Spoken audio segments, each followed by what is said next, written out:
Bonjour à tous, bon c'est le week-end de l'Ascension. J'espère que vous allez bien et qu'il fait beau là où vous êtes. Hein. On est dans le Loir-et-Cher, hein, au boulot, et je vous montre un petit peu le décor. Bon, il n'y a rien d'extraordinaire, c'est notre campagne loir-et-chérienne, mais bon, allez, regardez comme c'est mignon. Ouais, c'est un petit peu nuageux, mais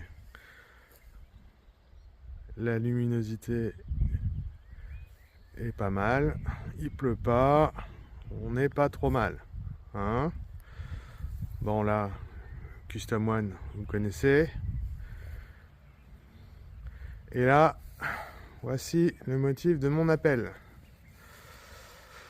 On a quoi? Un lavoir. Et sous ce lavoir, on a un endroit paisible pour construire un nid. Et voilà, un petit nid. Là.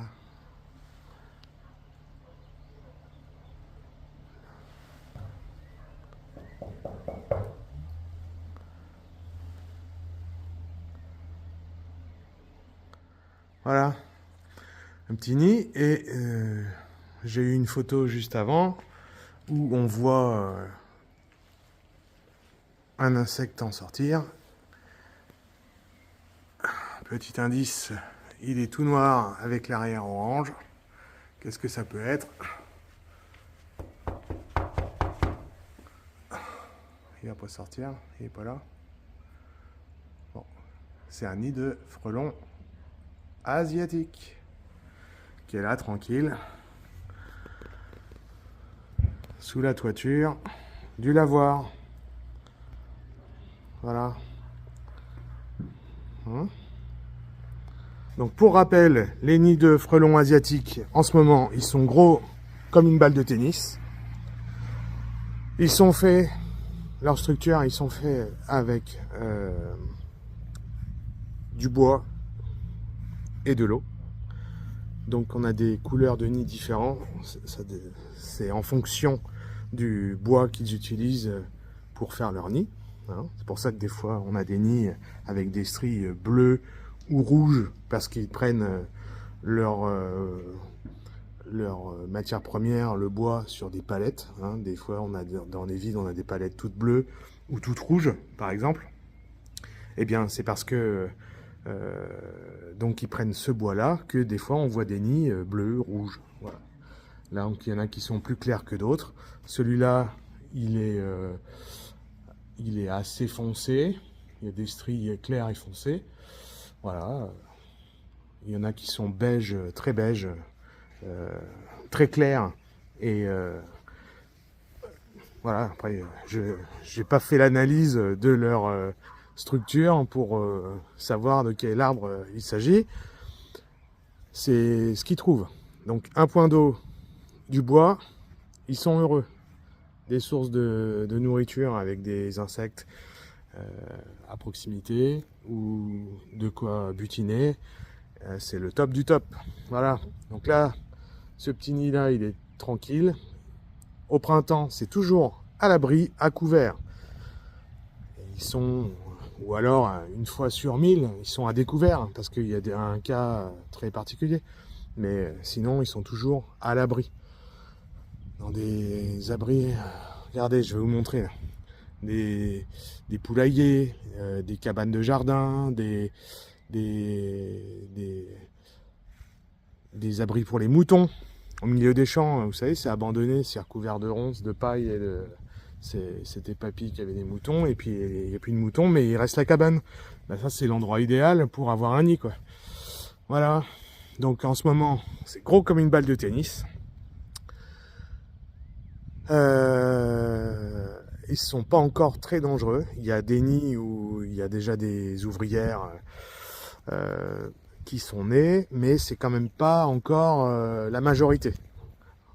Donc il vaut mieux avoir affaire à un petit nid comme celui-là, le faire enlever, et on n'en parle plus. Parce que quand il commence à y avoir des ouvrières, Après, ça commence à être rock'n'roll.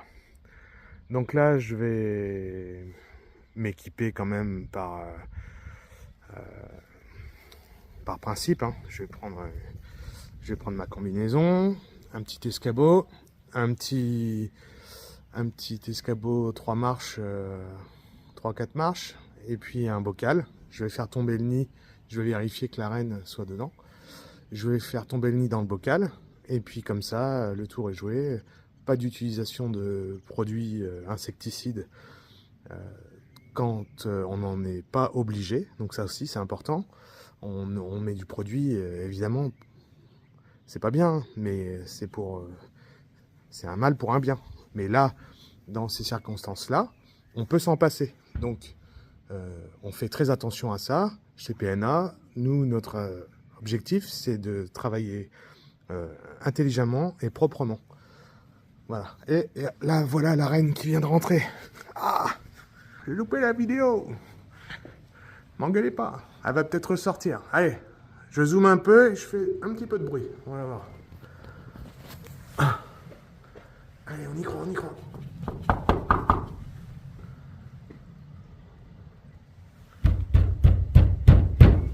Ah ben voilà.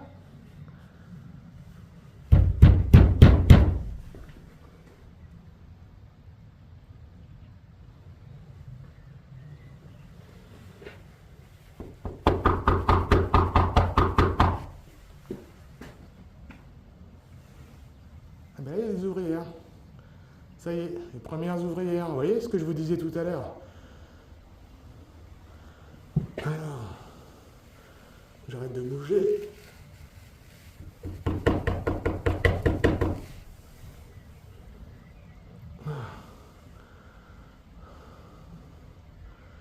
Bon. Bon, là, vous avez vu, le nid est tout petit. Tout petit, hein. Il est plus petit qu'une balle de tennis. Et on a vu 2 petites têtes. Et pas même qu'une tête, mais... Donc là, il y a déjà au moins une ouvrière dans le nid. Donc, l'ouvrière, là, en ce moment, elle est minuscule. Mais minuscule, on dirait une guêpe. On se demande même si c'est du frelon asiatique, tellement c'est petit. Mais c'est normal, c'est parce que les nids sont petits, les alvéoles sont aussi petites. Et donc, les frelons, au départ, les premières ouvrières, elles sont toutes petites. Ça, c'est normal. Ce qu'il faut regarder, c'est la couleur noire avec les pattes jaunes et l'arrière de l'abdomen orange. C'est du frelon asiatique, petit ou grand. Voilà. Donc là, je vais guetter et je vais emmener tout ce beau monde. Allez, j'essaye de vous faire la capture et de vous montrer ça juste après. Allez, et sinon, à bientôt et bon week-end. Allez, ciao! Et voilà, la maman, elle est pas contente. Et la première ouvrière, vous voyez, la différence de taille.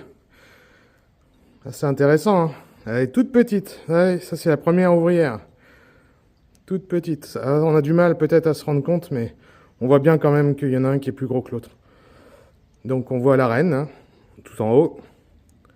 Et surprise, surprise, 2 toutes petites ouvrières. Voilà. Et le nid est plus petit qu'une balle de tennis. Et on est dans la 20aine de mai. Voilà. On est le week-end de l'Ascension. Voilà. Voilà, donc ce petit nid là, si vous essayez de le décrocher par vous-même. Ah oui, elle était pas contente, hein. Bah ouais.